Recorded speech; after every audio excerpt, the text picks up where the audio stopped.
इमरान खान के military establishment के साथ ताल्लुकात जो हैं, एक तो वो दौर था जिसको वो सेम पेज कहते थे, और एक तासुर ये मौजूद था कि उनकी हुकूमत में सामने चेहरा तो इमरान खान का है, लेकिन उनकी हुकूमत चलाने के अंदर पीछे मिलिट्री इस्टेब्लिशमेंट का बहुत स्ट्रॉन्ग और इफेक्टिव रोल है।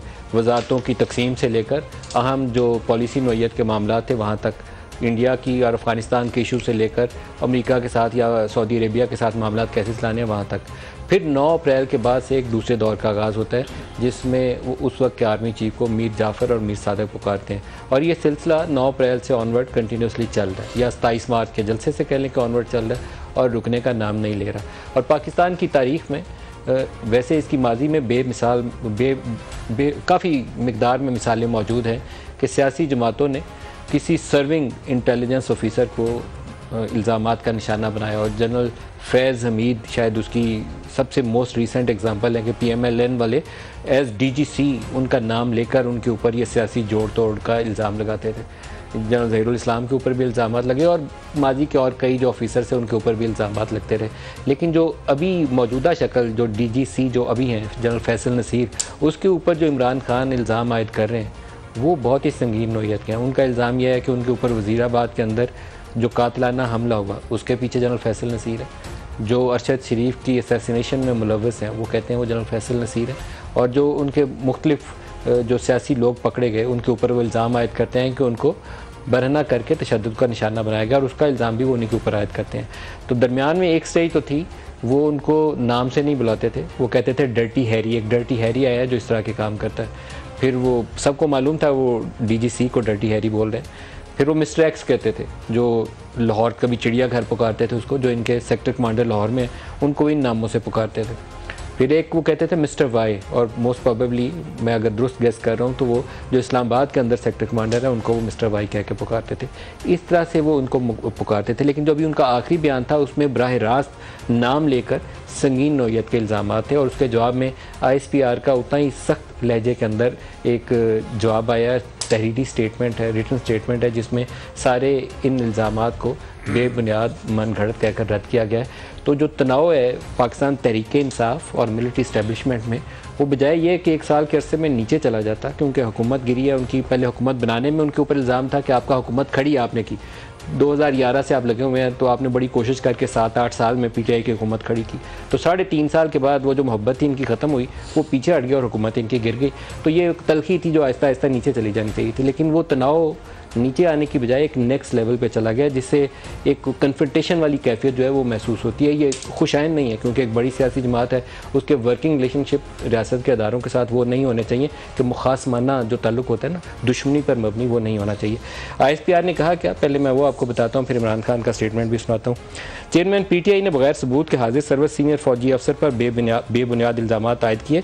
मन घड़त और बदनीति पर मबनी इल्ज़ाम इंतहाई अफसोसनाक, काबिल मजम्मत और नाकाबिल कबूल हैं।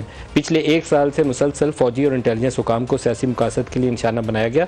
मुतलका सियासी रहनुमा से कहते हैं कि झूठे इल्ज़ाम लगाना बंद करें, कानून का सहारा लें। तो इमरान खान के लिए वैसे ये रास्ता खुला है, उन्हें लाहौर हाई कोर्ट या सुप्रीम कोर्ट में आके पिटीशन फाइल करनी चाहिए, सबूत भी साथ लगाएं ताकि इसकी तहकीकात हो जाए।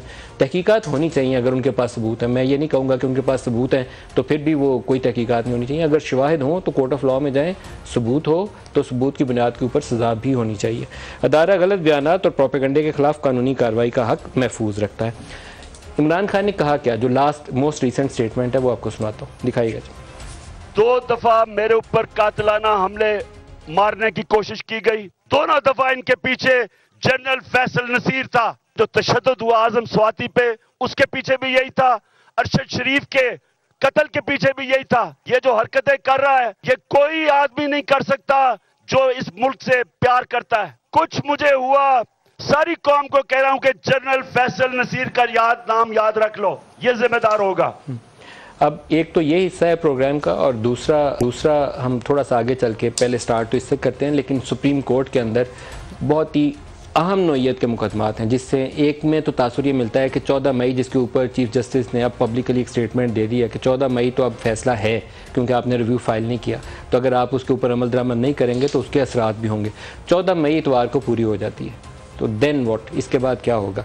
क्या सुप्रीम कोर्ट कंटेम्प्ट प्रोसीडिंग्स जो है उसका आगाज़ करे? ये पहला सवाल है। दूसरा जो लॉ उन्होंने टेकअप किया हुआ है कि एक ऐसा लॉ पार्लियामान ने बनाया जो उसको नहीं बनाना चाहिए था। सुप्रीम कोर्ट के कवानीन वो कहते हैं कि फुल कोर्ट ने खुद से अप्रूव किया हुआ है और 91 आर्टिकल 191 के नीचे उनको ये इख्तियार भी हासिल है।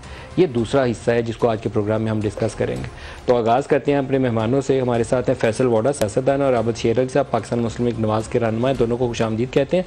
वाडा साहब, लड़ाई होने जा रही है हेड ऑन कुली या नहीं, क्या है फौज और पीटीआई के दरमियान में कैसी कैफियत है ये? देखिए नदीम मलिक साहब, इन सब चीज़ों में जो आपने स्टेटमेंट सुनाई इमरान खान साहब की, फिर ISPR का स्टेटमेंट आया, इसमें सबसे इंपॉर्टेंट चीज़ है टाइमिंग्स।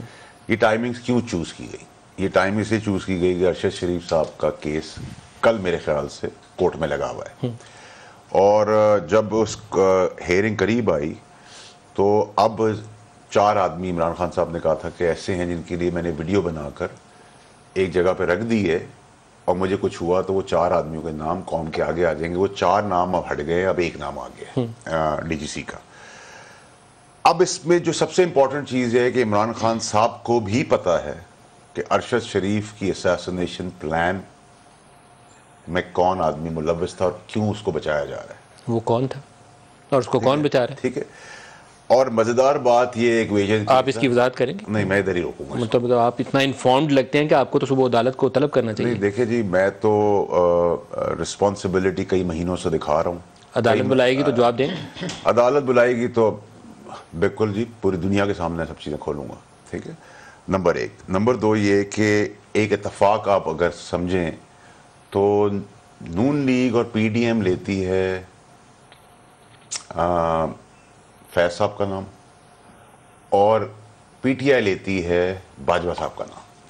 अगर ये दोनों चीज़ें आप 1 मिनट बोर्ड पे हैंग ऑन कर दें तो आपको बहुत सारी चीज़ें इन बिटवीन नज़र आना शुरू हो जाएंगी। एक इसमें और भी आदमी है जो इतना बड़ा प्लेयर तो नहीं है, शायद किस्मत अच्छी थी उसकी, जो भी है वो मनसब पे तो ज़रूर है, लेकिन क्वालिफाई नहीं करता इस बड़ी गेम का हिस्सा, तो मैं उसको अभी एड्रेस नहीं कर रहा। लेकिन ये जो अरशद शरीफ का केस है, ये मैं आपको पहले दिन से कहता आ रहा हूँ, पिछले 6 महीने से कहता आ रहा हूँ कि ये खून रंग लाएगा। इसमें जिसने एग्जीक्यूट करवाया, जिसने मरवाया, दूसरे मुल्क का कौन सा आदमी था, वो फ़ोन कॉल्स पहले किसको गई, वो फ़ोन कॉल के बाद किसने किससे डिस्कनेक्ट किया, कैसे वो ऑफ एयर हुआ, कैसे वो मुल्क से बाहर निकला अरशद शरीफ, उस मुल्क के अंदर जाने के बाद किसने उसको कांटेक्ट किया, उस कांटेक्ट के बाद किसने उसको फैसिलिटेट करवाया। आपको ये सारी बातों के जवाब मालूम है? देखिए नदीम मलिक साहब,